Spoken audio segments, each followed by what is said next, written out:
রাত তখন গভীর, মদিনার আকাশ নিস্তব্ধ, যেন পুরো নগরী নিঃশ্বাস ধরে আছে। আকাশ জুড়ে ছড়িয়ে থাকা নক্ষত্রগুলো নীরবে পৃথিবীর দিকে তাকিয়ে আছে, সাক্ষী হয়ে আছে এক পবিত্র সময়ের।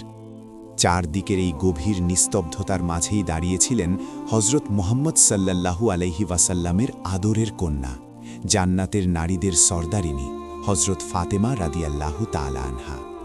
তাহাজ্জুদের নামাজ শেষ করে তিনি দাঁড়িয়েছিলেন মোনাজাতে, নীরব, একাগ্র, হৃদয় ভরা দরদ নিয়ে। কাপা কাপা হাতে তিনি আকাশের দিকে তুলে ধরলেন দুহাত। তার ঠোঁট নড়ছে ধীরে ধীরে। সেই ফিসফিসানো দোয়ার ভেতরে লুকিয়েছিল উম্মতের কষ্ট, গরিবের হাহাকার, অসহায় মানুষের নিঃশব্দ ব্যথা। নিজের জন্য কিছু নয়, সবই অন্যের জন্য, সবই আল্লাহর কাছে ফরিয়াদ। এমন সময় হঠাৎ দূর পাহাড়ের দিক থেকে ভেসে এলো এক ভয়ঙ্কর গর্জন। এটা ছিল সিংহের গর্জন, কিন্তু সেই গর্জন ছিল অদ্ভুত। শুধু হিংস্রতা নয়, তার ভেতরে ছিল গভীর ব্যথা, এক হাহাকার, এক অজানা আতঙ্ক। হজরত ফাতেমা রাদিয়াল্লাহু আনহা চমকে উঠলেন, চোখ মেলে তাকালেন সামনে। বুকের ভেতর কেমন যেন মোচড় দিয়ে উঠল। তিনি আকাশের দিকে তাকালেন, মনে হলো কিছু একটা ঘটতে চলেছে। হয়তো কোনো বিপদ, হয়তো কারো অসহায় কান্না এই গর্জনের ভেতর লুকিয়ে আছে। মদিনার সীমানার কাছে যে পাহাড়ি জঙ্গল ছিল, সেখানে হিংস্র প্রাণীর ভয় ছিল প্রবল, বিশেষ করে রাতের বেলায়। সেই দিকে যাওয়ার কথা কেউ কল্পনাও করত না। অন্ধকার, নিঃসঙ্গ পাহাড় আর হিংস্র পশুর অবাধ বিচরণ, সব মিলিয়ে সে জায়গা ছিল আতঙ্কের আরেক নাম। আর সেই ভয়ঙ্কর জঙ্গলের একেবারে অন্য প্রান্তে, মানুষের চোখের আড়ালে, অন্ধকারের সাথে মিশে দাঁড়িয়েছিল একটি জীর্ণ কুঁড়েঘর। সেই কুঁড়েঘরেই থাকতেন একজন বিধবা মহিলা। তার কোনো পরিবার ছিল না, কোনো আপনজনও ছিল না। কেউ ডাক দিয়ে খোঁজ নিত না, কেউ খবর নিত না সে বেঁচে আছে কিনা। আল্লাহর পথে তার স্বামী শহীদ হয়েছিলেন। শহীদের স্ত্রী হয়েও তিনি ছিলেন চরম অবহেলিত, নীরবতার আড়ালে হারিয়ে যাওয়া এক নামহীন মানুষ। ক্ষুধা ছিল তার নিত্যসঙ্গী। অনেক রাত কেটেছে এক ফোঁটা খাবার ছাড়াই। কখনো কখনো বুকের ওপর পাথর চেপে ধরে সন্তানহীন নিঃসঙ্গতায় তিনি নিঃশব্দে কেঁদেছেন। আবার কোনো কোনো রাতে আকাশের দিকে তাকিয়ে শুধু এটুকুই বলেছেন, হে আল্লাহ, তুমি তো জানো। মদিনার অধিকাংশ মানুষই তার কথা জানত না। হজরত ফাতেমা রাদিয়াল্লাহু তাআলা আনহাও তার কষ্টের গভীরতা জানতেন না। তবুও সেই রাতের গর্জন যেন তার হৃদয়ে অদ্ভুত এক কাঁপন তুলে দিল, এক অজানা আহ্বান, এক নিঃশব্দ আরতি। পরের দিন সকাল, ফজরের আলো তখনও পুরোপুরি ছড়িয়ে পড়েনি। আকাশে হালকা লালচে আভা, বাতাসে ভরের স্নিগ্ধতা। হজরত ফাতেমা রাদিয়াল্লাহু তাআলা আনহা কোনো প্রয়োজনে একা নবীজি সাল্লাল্লাহু আলাইহি ওয়াসাল্লামের ঘরের দিকে রওনা হলেন। তার মন ছিল ভাবনায় ভরা, হৃদয় ভারী এক অজানা অনুভূতিতে। কিন্তু নবীজির দরজার কাছে এসে হঠাৎই তিনি থেমে গেলেন। পা যেন আর এগোতে চাইল না। কোনো অদৃশ্য শক্তি যেন তাকে দরজার সামনে দাঁড় করিয়ে দিল। তিনি ভিতর থেকে ভেসে আসা কণ্ঠস্বর শুনতে লাগলেন। ভেতরে তার পিতা হজরত মুহাম্মদ সাল্লাল্লাহু আলাইহি ওয়াসাল্লাম কয়েকজন সাহাবীর সঙ্গে কথা বলছিলেন। কিন্তু আজ সেই কণ্ঠে ছিল গভীর চিন্তার ভার, ছিল উম্মতের দায়িত্ববোধের ব্যথা, ছিল অবহেলিতদের জন্য নীরব যন্ত্রণা। নবীজি সাল্লাল্লাহু আলাইহি ওয়াসাল্লাম বলছিলেন, হে আমার সাহাবীরা, তোমরা কি জানো, মদিনার সীমানার কাছে পাহাড়ের ওপারে জঙ্গলের অন্য প্রান্তে একজন বিধবা মহিলা থাকেন। তার স্বামী আল্লাহর পথে শহীদ হয়েছেন। তিনি ভীষণ দরিদ্র। আজ 2 দিন ধরে তিনি ক্ষুধার্ত। কণ্ঠস্বর কিছুটা থেমে গেল, যেন সেই নীরবতার ভেতরেই লুকিয়েছিল এক অসহায় মানুষের দীর্ঘশ্বাস। তারপর আরও ভারী, আরও গভীর স্বরে নবীজি সাল্লাল্লাহু আলাইহি ওয়াসাল্লাম বললেন, আমাদের অবশ্যই তার কাছে খাবার পৌঁছে দিতে হবে, কারণ একজন ক্ষুধার্ত মানুষকে সাহায্য করা শুধু দয়া নয়, এটা আমাদের ঈমানের অংশ। এই কথা শুনে সাহাবায়ে কেরাম সবাই একসঙ্গে আরজ করলেন, ইয়া রাসূলাল্লাহ, আমরা অবশ্যই যেতে চাই, কিন্তু সেই মহিলার বাড়িতে পৌঁছাতে হলে আমাদের জঙ্গল পেরোতে হবে, আর আমরা শুনেছি সেখানে ভয়ঙ্কর সিংহসহ হিংস্র প্রাণীর বিচরণ রয়েছে। সাহাবীদের কণ্ঠে ছিল দায়িত্ববোধ, আবার তার ভেতর লুকিয়েছিল মানুষের স্বাভাবিক ভয়। এই কথা শুনে হজরত মোহাম্মদ সাল্লাল্লাহু আলাইহি ওয়াসাল্লাম অত্যন্ত শান্ত অথচ দৃঢ় কণ্ঠে বললেন, ভয়ের কোনো কারণ নেই। হিংস্র প্রাণীরাও আল্লাহর সৃষ্টি, তারাও আল্লাহর জিকির করে। যে আল্লাহর নামে বের হয় তাকে কোনো ক্ষতি করা হয় না। নবীজি সাল্লাল্লাহু আলাইহি ওয়াসাল্লামের এই কথাগুলো যেন তীরের মতো এসে বিদ্ধ করল দরজার বাইরে দাঁড়িয়ে থাকা হজরত ফাতেমা রাদিয়াল্লাহু তাআলা আনহার হৃদয়কে। তার মনে জন্ম নিল এক গভীর প্রশ্ন। আমার পিতা যখন এক অপরিচিত বিধবার ক্ষুধার কষ্ট নিয়ে এতটা চিন্তিত, আমি তার মেয়ে হয়ে কি আমার কিছু করা উচিত নয়? এই ভাবনাই তার মনে উদয় হল। এই কথা ভেবে তিনি আর ঘরে প্রবেশ করলেন না, কোনো কথা বললেন না, ধীরে ধীরে দরজার কাছ থেকে সরে এলেন। কিন্তু তার অন্তরে তখন এক ধীর দৃঢ় সংকল্প জন্ম নিয়েছে, তিনি নিজেই কিছু করবেন। হজরত ফাতেমা রাদিয়াল্লাহু তাআলা আনহার মন ছিল অত্যন্ত নরম, কারো কষ্টের কথা শুনলেই তার হৃদয় ভেঙে যেত। আর যখন তিনি শুনলেন একজন বিধবা মহিলা টানা 2 দিন ধরে ক্ষুধার্ত, তখন সেই কষ্ট যেন সরাসরি তার নিজের বুকে এসে আঘাত করল। তিনি দ্রুত নিজের ঘরের দিকে ফিরে গেলেন, নিজের হাতে তৈরি করলেন 2টি রুটি, সঙ্গে নিলেন কিছু খেজুর, সব কিছু একটি পরিষ্কার কাপড়ে বেঁধে নিলেন। তারপর তিনি বেরিয়ে পড়লেন। প্রতিটি পদক্ষেপ ছিল ঈমানের শক্তিতে ভরপুর, ভরসায় পূর্ণ। কিছুক্ষণ পর সূর্য পশ্চিম দিকে হেলে পড়ল, আকাশে ধীরে ধীরে লালচে আভা ছড়িয়ে পড়তে লাগল। জঙ্গলের প্রাণীরা একে একে তাদের আশ্রয়ে ফিরতে শুরু করল। চারদিকের নিস্তব্ধতা যেন নিজেই নেমে এলো, চারপাশকে ঘিরে ধরল। ঠিক সেই সময় মদিনায় হজরত মুহাম্মদ সাল্লাল্লাহু আলাইহি ওয়াসাল্লাম এক সাহাবীকে বললেন, তুমি যাও এবং ওই বিধবা মহিলার কাছে খাবার পৌঁছে দাও। সাহাবী যখন উঠে দাঁড়াতে যাচ্ছিলেন, ঠিক তখনই রাসূলুল্লাহ সাল্লাল্লাহু আলাইহি ওয়াসাল্লাম মুচকি হেসে বললেন, হয়তো তুমি জানো না, ফাতেমা আগেই বেরিয়ে গেছে। এই কথা শুনে সাহাবীদের চোখ বিস্ময়ে বড় হয়ে গেল। মুহূর্তের মধ্যেই একজন সাহাবী আরেকজন সাহাবীকে সঙ্গে নিয়ে একই নিয়ত, একই দায়িত্ব নিয়ে জঙ্গলের দিকে রওনা হলেন। এদিকে হজরত ফাতেমা রাদিয়াল্লাহু তাআলা আনহা তখন অপরিচিত নির্জন পথ ধরে জঙ্গলের দিকে এগিয়ে যাচ্ছিলেন। চারদিকে গভীর নীরবতা। তিনি একা ছিলেন, কিন্তু একটুও দ্বিধা ছিল না তার পায়ে, কারণ তার অন্তর ছিল আল্লাহর উপর পূর্ণ নির্ভরশীল। যে আল্লাহর জন্য বের হয় তার সঙ্গী কখনো একা থাকে না। অন্যদিকে সেই সাহাবীরাও জঙ্গলে প্রবেশ করছিলেন, কিন্তু দুজনের কেউই জানতেন না একই পথে একই উদ্দেশ্যে 2টি হৃদয় এগিয়ে চলছে। একদিকে নবীকন্যার নিঃস্বার্থ ভালোবাসা, অন্যদিকে সাহাবীর দায়িত্ববোধ। হঠাৎ হজরত ফাতেমা রাদিয়াল্লাহু তাআলা আনহার মনে এক অদ্ভুত অনুভূতি জাগল। মনে হলো কেউ যেন তার পেছনে আছে। পরিবেশ ছিল নীরব, কিন্তু বাতাসে যেন এক অস্বাভাবিক নড়াচড়া। তিনি থেমে গেলেন, ধীরে ধীরে পেছনে ফিরে তাকালেন। আর তখনই তিনি দেখলেন একটি বিশাল সিংহ নীরবে তার পেছনে পেছনে এগিয়ে আসছে। কিন্তু আশ্চর্য, হজরত ফাতেমা রাদিয়াল্লাহু তাআলা আনহার চেহারায় ভয়ের কোনো চিহ্ন ছিল না, না কাঁপুনি, না আতঙ্ক। তিনি নিজের জায়গায় স্থির দাঁড়িয়ে রইলেন, চোখ তুলে সিংহের চোখের দিকে তাকালেন। তারপর অত্যন্ত শান্ত দৃঢ় কণ্ঠে বললেন, হে জঙ্গলের সিংহ, তুমিও আল্লাহর সৃষ্টি, আমিও আল্লাহর সৃষ্টি। আল্লাহ তোমাকে শক্তি দিয়েছেন আর আমাকে দিয়েছেন ইচ্ছা ও দায়িত্ব। তুমি কি জানো না, আল্লাহর হুকুম হলো ক্ষুধার্তকে খাবার দেওয়া, আর আমি সেই কাজের জন্যই বের হয়েছি। আমার পথে এসো না, বরং যদি পারো আমাকে হেফাজত করো। এই কথা বলে তিনি আবার সামনে এগিয়ে চললেন। ঠিক সেই মুহূর্তেই ঘটল এক আশ্চর্যজনক দৃশ্য। আল্লাহর হুকুমে যে সিংহটি কয়েক মুহূর্ত আগেও নীরবে এগিয়ে আসছিল, সে হঠাৎ থেমে গেল, ধীরে ধীরে মাথা নিচু করল। তারপর আল্লাহর কুদরতে তার মুখে জবান খুলে গেল। অত্যন্ত বিনয়ী কণ্ঠে সে বলল, হে জান্নাতের নারী, জান্নাতের নারীদের সর্দারিনী, হে ফাতেমা, আমার সালাম কবুল করুন। আর আমার সালাম দয়া করে 2 জাহানের বাদশাহ হজরত মুহাম্মদ সাল্লাল্লাহু আলাইহি ওয়াসাল্লামের কাছেও পৌঁছে দিন। আমি আপনাকে ক্ষতি করতে আসিনি, বরং আপনাকে হেফাজত করার জন্যই হাজির হয়েছি। যদি নবীকে সৃষ্টি না করা হতো তবে কিছুই সৃষ্টি হতো না। তাহলে আমরা কিভাবে সেই দয়ালু নবীর কন্যাকে ক্ষতি করতে পারি? আমরা হিংস্র প্রাণী বটে, কিন্তু আমাদের হৃদয়ের গভীরেও কাঁপে সেই প্রিয় নবীজির ভালোবাসা। সিংহের মুখে এমন কথা শুনে হজরত ফাতেমা রাদিয়াল্লাহু তাআলা আনহা ধীরে ধীরে মাথা নিচু করলেন। তার চোখ পানিতে ভিজে উঠল। তিনি একবার সিংহের দিকে তাকালেন, তারপর নীরবে আল্লাহর শুকরিয়া আদায় করলেন। ঠিক সেই সময় দূর থেকে সবকিছু দেখছিলেন সেই সাহাবী, যিনি একই উদ্দেশ্যে জঙ্গলে প্রবেশ করেছিলেন। এই দৃশ্য তার হৃদয়কে কাঁপিয়ে দিল।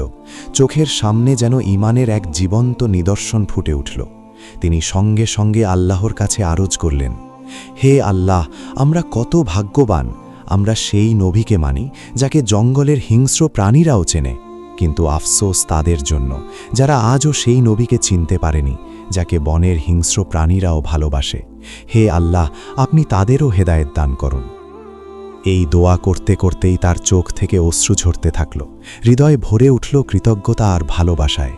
এরপর তিনি মদিনার দিকে ফিরে রওনা হলেন, যেন গিয়ে হজরত মোহাম্মদ সাল্লাল্লাহু আলাইহি ওয়াসাল্লামের কাছে এই বিস্ময়কর ঘটনার কথা তুলে ধরতে পারেন। এদিকে হজরত ফাতেমা রাদিয়াল্লাহু তাআলা আনহার যাত্রা চলতে থাকল। সেই হিংস্র সিংহটি এখন আর হিংস্র নয়। নীরবে নিঃশব্দে একজন পাহারাদারের মতো হযরত ফাতেমা রাদিয়াল্লাহু তাআলা আনহার চারপাশে ঘুরে ঘুরে পথ পরিষ্কার করে দিচ্ছিল। এভাবেই আল্লাহর হুকুমে সিংহটি তার হেফাজত করতে করতে তাকে জঙ্গল পার করিয়ে নিয়ে এলো সেই বিধবা মহিলার কুঁড়েঘরের দিকে। অবশেষে হযরত ফাতেমা রাদিয়াল্লাহু তাআলা আনহা পৌঁছে গেলেন সেই জীর্ণ কুঁড়েঘরের সামনে। কুঁড়েঘরের ভেতরে তখন সেই বিধবা মহিলা আল্লাহর দরবারে হাত তুলে দোয়া করছিলেন। ক্ষুধায় তার কণ্ঠ কাঁপছিল। তিনি বলছিলেন, হে আল্লাহ, আজ 3 দিন হয়ে গেল আমার চুল্লিতে আগুন জ্বলেনি। ক্ষুধা আর সহ্য করা যায় না। হে আমার রব, আপনি তো রহমতের সমুদ্র, আপনি কেন কোনো উপায় করে দিচ্ছেন না? তার দোয়া এখনো শেষ হয়নি। ঠিক সেই মুহূর্তে দরজায় টুকটুক শব্দ হলো। তিনি দ্রুত দরজা খুলতে দৌড়ে এলেন। দরজা খুলতেই হযরত ফাতেমা রাদিয়াল্লাহু তাআলা আনহা ঘরের ভেতরে প্রবেশ করলেন। নীরবে তিনি সামনে খাবারগুলো রেখে দিলেন। এই দৃশ্য দেখে বিধবা মহিলা আর নিজেকে সামলাতে পারলেন না। তিনি ফুপিয়ে ফুপিয়ে কাঁদতে লাগলেন। অশ্রু যেন থামবার নামই নিল না। কাঁদতে কাঁদতেই তিনি বললেন, আমি জানতাম আমার রব আমাকে একা ছাড়বেন না। বিশ্বাস ছিল তিনি কোনো না কোনো ব্যবস্থা অবশ্যই করবেন।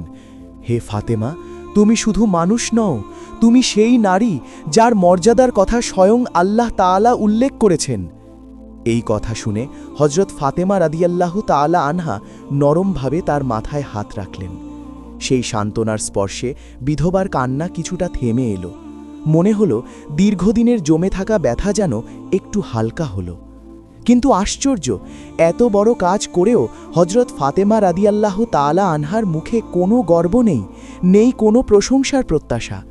তিনি নীরবে উঠে দাঁড়ালেন, আস্তে করে বিদায় নিলেন, তারপর ফিরে যাওয়ার পথে রওনা হলেন।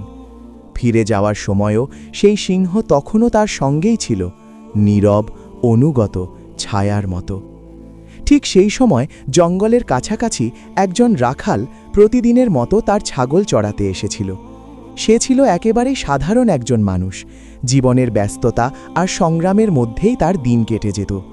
হঠাৎ তার চোখ পড়ল এক অবিশ্বাস্য দৃশ্যের দিকে। সে দেখল একটি বিশাল সিংহ একজন মহিলার পাশে পাশে হেঁটে যাচ্ছে। কিন্তু আশ্চর্যের বিষয়, সিংহটি তাকে আক্রমণ করছে না, ভয় দেখাচ্ছে না, বরং যেন একজন বিশ্বস্ত পাহারাদারের মতো তাকে সুরক্ষিত করে নিয়ে যাচ্ছে।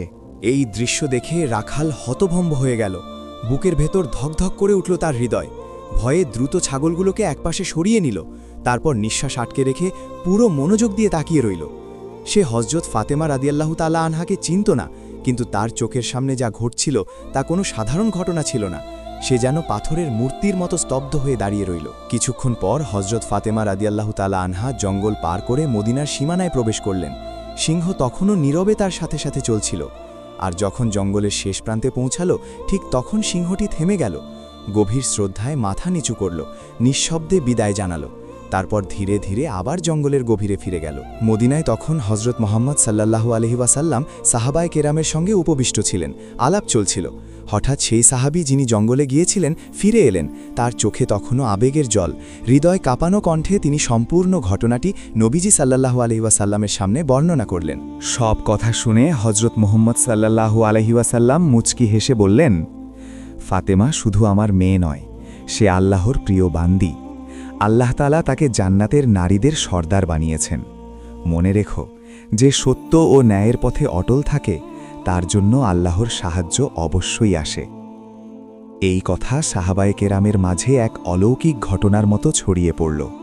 হজরত ওমর রাদিয়াল্লাহু তাআলা আনহু বারবার আল্লাহু আকবার বলে আল্লাহর মহিমা বর্ণনা করতে লাগলেন। মদিনার বাতাস যেন ঈমানের আলোয় ভরে উঠল। হৃদয় থেকে হৃদয়ে ছড়িয়ে গেল এক পবিত্র শিহরণ। অন্যদিকে যে মেষপালক সেই অলৌকিক দৃশ্য দেখছিল, ঠিক সেই সময় আবার জঙ্গল থেকে সেই সিংহটি বেরিয়ে এলো। ধীরে ধীরে সে মেষপালকের দিকে এগিয়ে আসতে লাগল। ভয়ে মেষপালকের পায়ের নিচ থেকে যেন মাটি সরে গেল। তার সারা শরীর কাঁপতে লাগল। মনে হলো এ বুঝি শেষ। কিন্তু না, আল্লাহর আদেশে আবারও সিংহের মুখ খুলে গেল। তার কণ্ঠ ছিল শান্ত, গভীর এবং অর্থবহ। সিংহটি বলতে লাগল, হে অপরিচিত মানুষ, তুমি এখনও ঈমান আনোনি, অথচ আমরা জঙ্গলের সিংহ প্রাণীরাও সেই নবীকে চিনে গেছি, যিনি দোজাহানের বাদশা হজরত মোহাম্মদ সাল্লাল্লাহু আলাইহি ওয়াসাল্লাম। এখনও সময় আছে, চলে যাও তার কাছে, কালেমা পড়ে মুসলমান হয়ে যাও। আমি জঙ্গলের সিংহ তোমাকে প্রতিশ্রুতি দিচ্ছি, তুমি ফিরে আসা পর্যন্ত তোমার ছাগলদের ক্ষতি তো দূরের কথা, আমি তাদের ছুবও না, বরং আমি নিজেই তাদের হেফাজত করব, শুধু এই জন্য যাতে তুমি নির্ভয়ে নবীর দিকে পা বাড়াতে পারো। সিংহের মুখ থেকে এমন কথা শুনে মেষপালকের চারপাশে যেন নীরবতা নেমে এলো। তার ঠোঁট নড়ল না, শব্দ বের হলো না। সে শুধু হতবাক চোখে সিংহের দিকে তাকিয়ে রইল। বোঝা কষ্ট হচ্ছিল, এ কি স্বপ্ন নাকি বাস্তব। ঠিক তখনই তার মনের ভিতরে যেন এক অদ্ভুত আলো নেমে এলো। হৃদয়ে এক অজানা শান্তি ও ঈমানের স্পন্দন জাগল। সে দৌড়াতে লাগল, ধুলো উড়িয়ে নিঃশ্বাস ফেলতে ফেলতে। বুকের ভিতরে ঈমানের ডাক নিয়ে সে ছুটল মদিনার দিকে। ওদিকে হজরত মোহাম্মদ সাল্লাল্লাহু আলাইহি ওয়াসাল্লাম তখন কয়েকজন সাহাবায়ে কেরামের সঙ্গে উপবিষ্ট ছিলেন। হঠাৎই আসমান থেকে নূরের আগমন হল। হজরত জিব্রাইল আলাইহি ওয়াসাল্লাম তাশরিফ আনলেন। তিনি আরজ করলেন, ইয়া রাসূলাল্লাহ, আজ একজন মেষপালক আপনার দরবারে আসছে। সে ঈমান আনতে চলেছে, কিন্তু আশ্চর্যের বিষয় হল পৃথিবীর কোনো মানুষ তাকে এই বার্তা দেয়নি। এই বার্তা পৌঁছে দিয়েছে জঙ্গলের একটি সিংহ। আপনি তার ইস্তেকবাল করুন। এই কথা শুনে হজরত মোহাম্মদ সাল্লাল্লাহু আলাইহি ওয়াসাল্লাম উঠে দাঁড়ালেন। তার সাথে দাঁড়ালেন কয়েকজন সাহাবীও। কিছুক্ষণ পর দূর থেকে একজন মানুষকে দ্রুত এগিয়ে আসতে দেখা গেল। তার পা দ্রুত, কিন্তু চোখ ভেজা। সে সেই মেষপালক যিনি দৌড়াতে দৌড়াতে এসে নবীজি সাল্লাল্লাহু আলাইহি ওয়াসাল্লামের দরবারে হাজির হলেন। তাকে দেখে হজরত নবীজি সাল্লাল্লাহু আলাইহি ওয়াসাল্লাম সিদ্ধ অথচ গভীর স্বরে বললেন, তুমি একটু দেরি করে ফেলেছ। তোমার ঈমান আনা আরও আগেই উচিত ছিল। যদি তুমি একটু আগে আসতে তাহলে তোমার জন্য আরও ভালো হতো। এই কথা শুনে মেষপালক থমকে গেল। তার চোখ বিস্ময়ে বড় হয়ে গেল। মনে প্রশ্ন জাগল, নবীজি সাল্লাল্লাহু আলাইহি ওয়াসাল্লাম এটা কিভাবে জানলেন? তিনি আদবের সঙ্গে আরজ করলেন, ইয়া রাসূলাল্লাহ, আপনি এটা কিভাবে আনলেন? নবীজি সাল্লাল্লাহু আলাইহি ওয়াসাল্লাম মুচকি হেসে বললেন, আমি শুধু এটুকুই জানি না, বরং এটাও জানি তোমাকে এখানে পাঠিয়েছে জঙ্গলের একটি সিংহ। এই কথা শুনে মেষপালকের শরীর কেঁপে উঠল। মুখে আর কোনো প্রশ্ন রইল না। সব সন্দেহ ভেঙে চুরমার হয়ে গেল। চোখ ভিজে উঠল, ঠোঁট কাঁপতে লাগল।